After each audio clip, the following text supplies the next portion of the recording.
হঠাৎ করেই না প্ল্যান হলো, মানে কিছু কাছের আত্মীয়স্বজন চলে এসেছিলো চট্টগ্রাম থেকে। তো ওরা এসে হঠাৎই প্ল্যান করলো একটু বাইরে যাবে, ঘুরবে। তো সেই মোতাবেক আমরাও বের হয়ে গিয়েছিলাম।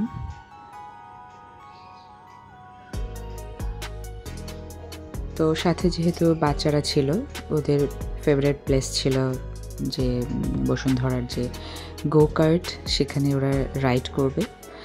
তো বেশ মজা করেছিল ওরা। তো ওদের মজা দেখে না আমাদেরও মজা লেগেছিল, প্যারেন্টসদের যেটা হয় আর কি।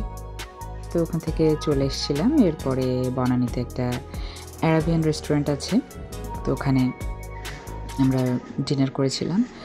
বিশাল সাইজের একটা তান্দুরি, জাস্ট লাইক খাতার মতো।